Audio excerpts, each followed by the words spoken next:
opening on the left.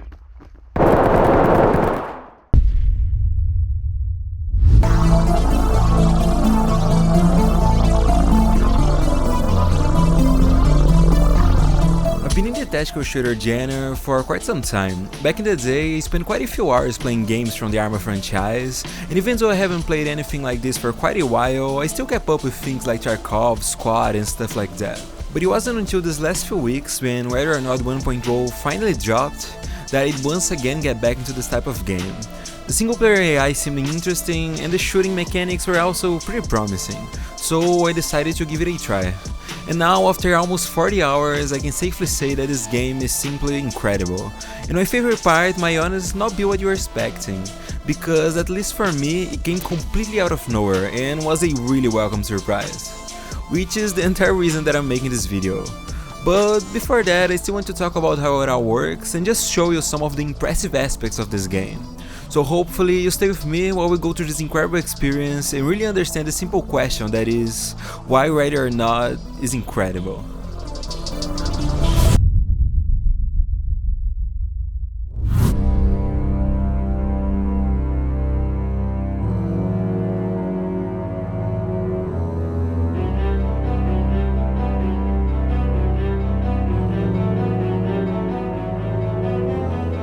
The lobby is not only the place where all the mechanics outside of missions happen, but also a peek into all the design philosophies and the insane amount of care that goes into this game. It's something that could easily be done through a set of menus, but in here, they definitely went the extra mile and created something that's honestly amazing. The sheer amount of detail here is insane. You have the spatial main room that works almost as a hub for the other areas, the conference room where you choose and accept missions, the lockers and armories where you go to your loadouts, which is also paired right next to the shooting range. There's a lot, but the most impressive part is that this is not all. You have cells where you find suspects that you've previously detained, evidence rooms, SWAT teams going through their equipment, and even an entire outside section with a beautiful view of the city where all the action will take place. It's honestly amazing just how much this game will do to simply immerse you into this experience, and right off the bat you can already see that it's not holding anything back. But let's get into more detail on what you'll be doing here and how the gameplay loop actually works. In the conference room, as I said, is where you'll be accepting missions. I'll talk more in depth about all the kind of challenges you'll be faced with, but that will come a little later. After accepting a mission, you can pull out a tablet and get all the information, lore and details that you need. And this is another place where it really shows how much work goes into this game. You have a complete briefing with text and audio recordings, a list of suspects and civilians that might be on the scene, a map that can range from detailed blueprints, satellite images or just simple drawings, and a media tab with images and even the exact call recordings that were received by 911. And when it all comes together, it really pays off. Before even loading to the mission, the game already pulls you into its words. The calls show you the gravity of the situation, the briefing gives you all the information you need to know exactly why it's all taking place, and it works extremely well. I do have one nitpick with all of this, and that's the fact that if they're already going through such lengths to create this clear and immersive picture, it could definitely benefit a lot on actually showing you the briefing in person. It will make you and your team feel way more connected to the whole situation and could have a lot of potential in building up the atmosphere. Another thing you'll be doing here in the station is selecting your loadouts. There's a pretty good selection of guns in the game. Honestly, it's even more than I imagined when I first started, and it's a pretty welcome surprise. In here, you can also customize your character with various cosmetics that can be unlocked through completing missions, and it's a pretty good system. Not only is it pretty fun to have a lot of different options that all look really cool, but it also adds a nice sense of progression to the game. But going back to the guns, as I said, there's a big selection for you to choose from, composed by assault rifles, submachine guns, shotguns, and even non-lethal options. Each gun has its own characteristics and situational uses, being all pretty customizable. And if we're going to talk about them, maybe we should also talk about how the gunplay and how the missions actually play out. But I also want to talk about something else. And well, it's the fact that if you're like me who really likes to see some guns completely kitted out with lots of attachments, lasers and flashlights, well, I just want to say that seeing the guns in action looks really fucking cool.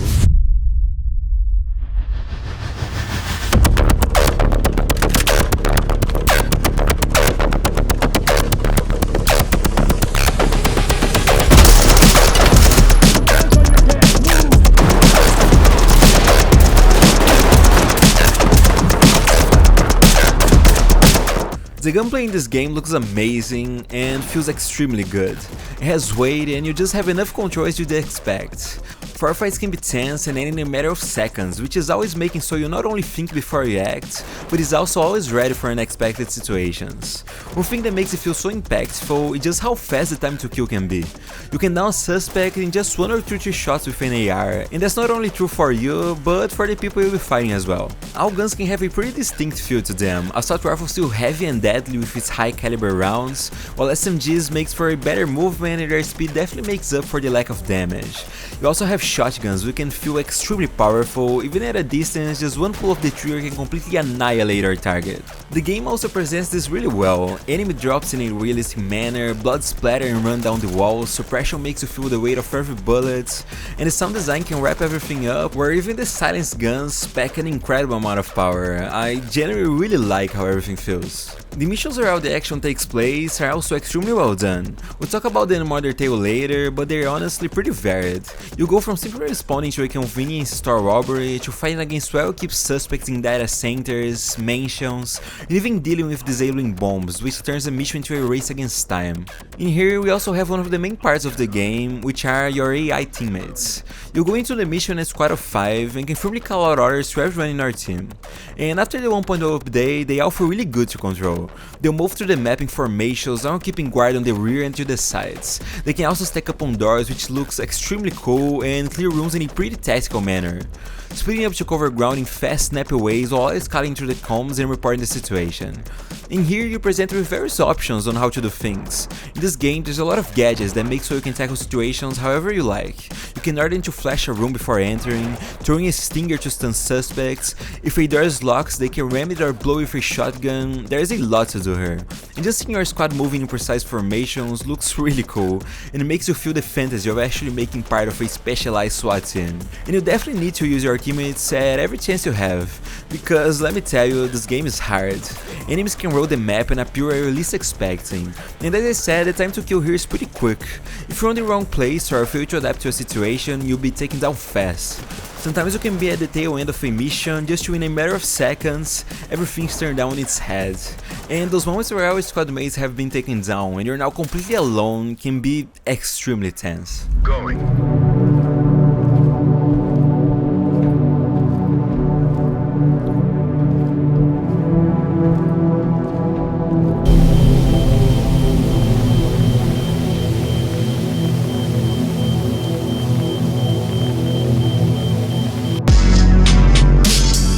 And talking about your squad, there's some pretty interesting mechanics to them. They're not simple random characters, but you personally recruit them in the briefing stages. They have names and distinct looks, but most importantly, they all have specific skills, which can definitely help you a lot. But what's really interesting is that to unlock those skills, they have to survive a certain number of missions, and that serves to put even more pressure into every choice you make. When you have a full squad, all with their own unique traits, you definitely don't want to lose anyone, and it creates a pretty cool dynamic where it can all go extremely wrong in the blink of an eye. Another mechanic that you have to pay attention is that all those characters also have their own mental states, and depending on what they see on certain missions, it can deteriorate more and more, so you always have to be on the lookout and send them to therapy when needed. But going back to what we were talking about, this game is hard, and the difficulty curve can be pretty extreme. At the start, you'll be slowly tackling missions that are on the shorter side, and even though they can definitely offer a challenge, you can probably still make it in one piece. But as it goes on, it all starts getting really more and more intense, and sometimes new threats can appear and the game can simply not give you any warnings. But it's on a mission called Sinuous Trail where, at least for me, the curves start going up pretty intensely. There's a lot of enemies and they all are pretty well equipped. The map layout is also pretty complex and it definitely took me a few hours to finally complete it. But it's on the next few missions that the difficulty can really ramp up. There's a mission that's called Valley of the Dolls and it easily became my favorite gameplay wise. It takes place in a big mansion that's filled with civilians and high armed suspects, and it can get pretty intense. The map is big and full of rooms to all sides, there are lots of angles to keep watch, and the high number of enemies makes so at any moment someone could pop out where you are least expecting. And this map really made me appreciate how this game expects you to tackle those harder missions. After lots of tries, I had a complete route that I'd always take when I knew all the dangerous angles, the rooms that could pose the most challenge, and my own flow of making my way through the map. It made for a pretty tactical and challenging experience that was a lot of fun. Because even if everything planned out, things could go wrong in the most unexpected ways. But unfortunately, as much as I really like how hard this game can be, there's also some pretty big problems. And that is the way that the enemy AI can behave. As I said, you can die pretty quickly, and the enemies can be really accurate. Almost too much. They can spot you extremely fast and with an insane precision. There will be times where you start being showered with bullets, completely out of nowhere, and it's almost impossible to see where it's coming from. And this problem can get really bad on certain maps. Take a mission called Greased Palms for example. I do like how this mission plays out. There are some pretty interesting scenarios that can be extremely chaotic. There's this pretty big warehouse where there's just an absurd amount of different angles that you can be shot from. And with the insane way that the AI can detect you, you can be shot from the smallest openings completely out of nowhere, and it's a nightmare to clear out. Of course, it's not impossible, and as I said, I do like this mission quite a lot, but it does get worse. In one of the missions, there's a room with a big glass wall where, by the way the sun is positioned, you clearly can't see anything on the other side. And I do think that that's probably how the developers intended. At least I hope so. Because for the AI, they can see through it completely fine, and they can make for some extremely frustrating situations. So you're going through the whole mission, you can walk into this room and completely out of nowhere, without any way to fight back, just get killed without warning. It's pretty lame. And there's lots of moments like this, where you die and feel like there was generally nothing you could do in that situation. But in my opinion, the problems with the AI don't end there. I honestly think that there's a big problem with the entire foundation that the suspects are built upon. Because most of the time, they feel more like simply enemies than actually people they're trying to detain. They'll be alone in a room, and a full SWAT team will kick the door open and rush in while shouting and pointing their guns. And the suspect will just think for a few seconds and decide that the best course of action is to shoot back. They lack almost all sense of self-preservation. And a random guy robbing a convenience store acts like a trained agent that will shoot you with perfect accuracy without holding back. And I do think that this could have been done a lot better.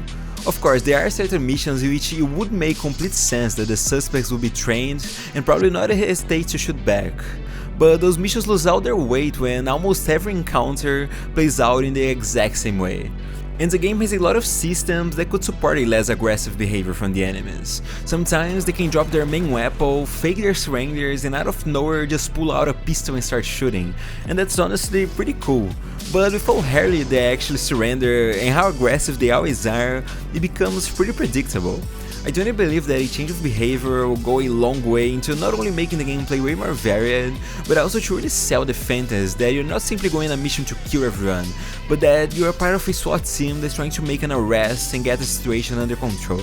But as I said, even with all those problems, you can definitely get a lot of interesting situations and scenarios. They are all backed up by an incredibly tactical gameplay, realistic weapon mechanics, and the various map layouts that you'll be finding throughout the game. And the missions are really varied. It can range from run-down drug houses to hotels, apartment complexes, farms, hospitals, and a lot more. And that's exactly what I want to talk about next. Because there's something here that completely blew me away, and it's by far my favorite part of the whole game.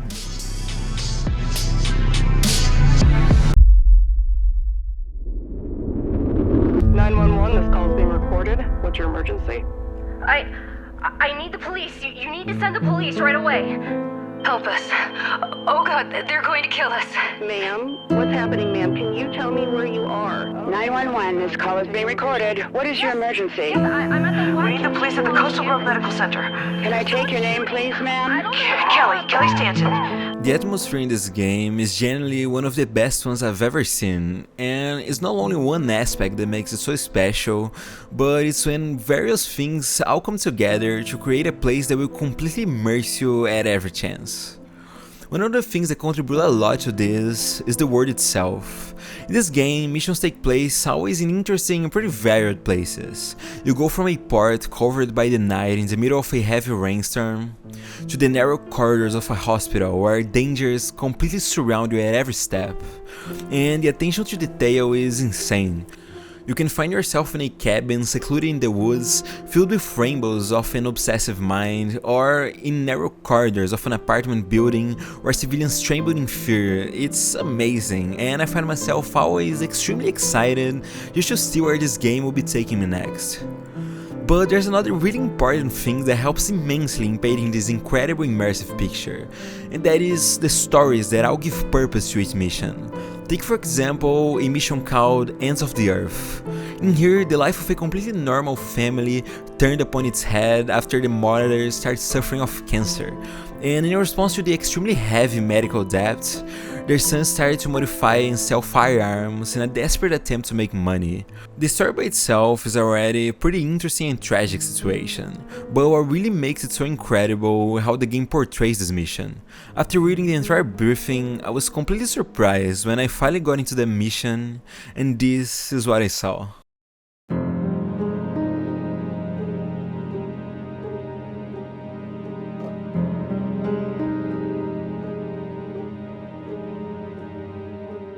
You find yourself in this beachfront place that by all means should be a beautiful scenery, but that couldn't be further from the truth. Clouds cover the sky, blocking any semblances of the warm sunlight, while muted tones of green-blue rain over the color palettes. While approaching the house, you can clearly see the entire suburban area that surrounds it. A simple reminder of how the situation could honestly be happening to anyone, and this family was simply the unfortunate people they were driven to this point. Inside the house, the situation isn't any different. The place is dark, giving only the smallest glimpses of sunlight that can occasionally shine through the closed windows. With stairs that look just like you'd expect for a normal suburban house, which would be true if not by the factory that lies secluded in the Arctic. And in a room completely alone, you'll find a bed surrounded by medical equipment and prays for a better future. This is incredible, it's beautiful but always so overwhelmingly shrouded in a sense of tragedy and melancholy that's done incredibly well.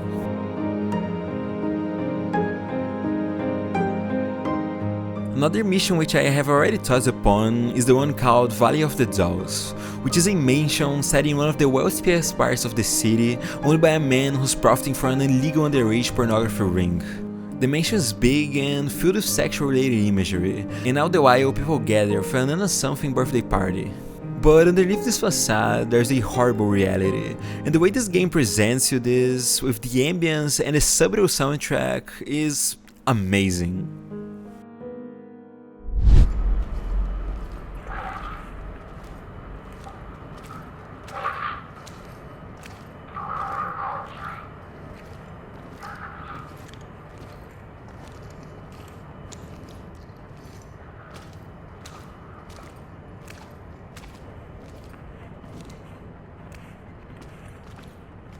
The visuals here are extremely unsettling and nothing short of insane, all accompanied by the soundtrack that sounds almost like squeaks of a bed, which just adds more and more to the disgusting sexual nature of it all.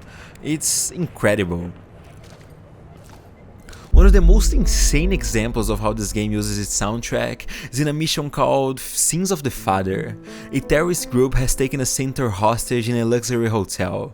And right as you enter, you're greeted with a completely different scenery, surrounded by rooftops that tower among the clouds while a storm rages on. As you enter, narrow and claustrophobic corridors are filled with doors at every wall, and just as you're making your way through this place, completely out of nowhere, you'll hear this.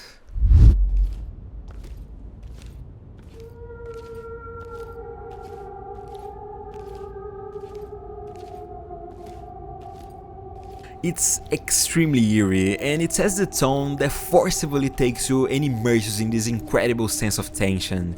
It's insane, it builds up through the whole map, and then you finally get to the main room, the sound completely engulfs you.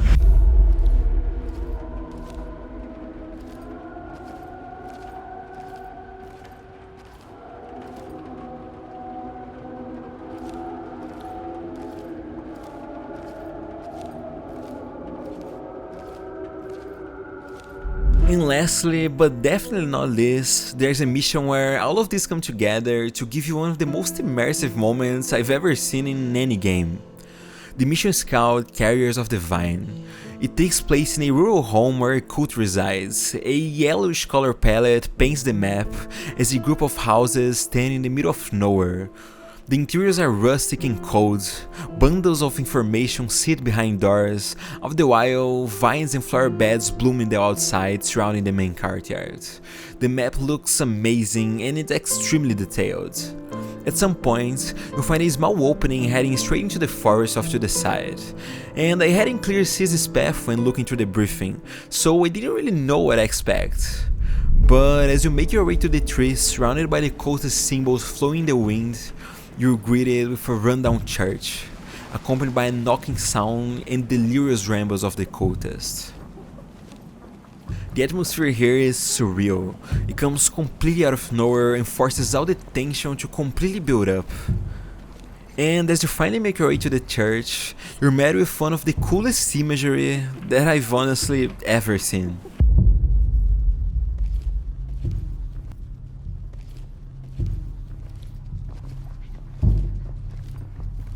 This entire segment is genuinely amazing, all from finding the small path to getting to this disturbing room. It's all done incredibly well. I really like this.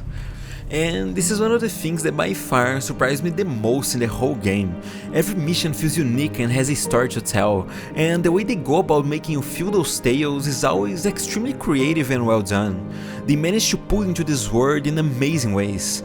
How sometimes you see the city going on with its day right beside you when going through a mission, or how in the distance you can almost always be sure that you spot certain landmarks from various different angles, and it all comes together really great. It's with all those things that I've been talking about that they managed to create this unmatched atmosphere, and it works incredibly well.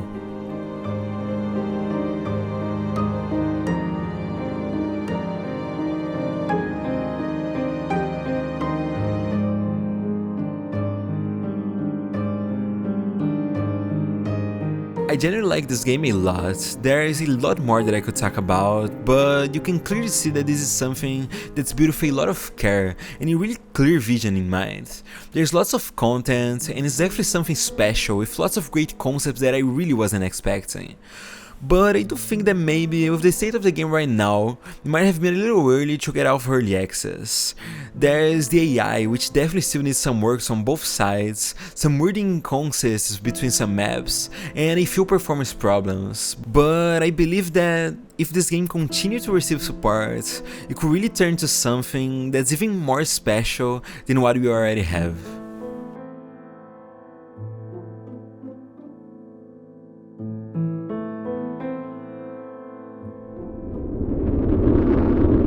If you're watching this video until now, honestly, thank you so much. I'm still pretty new to this, so it means a lot. Making these videos more as a hobby or a way of just talking about the stuff that I really like, but my main thing is actually music. Maybe you didn't notice, but all the songs that were played in this video were actually made by me just for this. And I do also make some more serious music with vocal and stuff on Spotify, so I'd really appreciate if you could check it out. It can be a little different, but who knows, maybe we'll find some value on it. It would also be a great help if you could leave a like and maybe even comments of your thoughts. Really mean a lot, and if you want to see more, please feel free to subscribe. All the links for my Spotify and the songs I make for this video will be on the description, and my Twitter is also there, so if you're interested, feel free to check them out. Once again, thank you so much for watching, and hopefully I'll see you next time.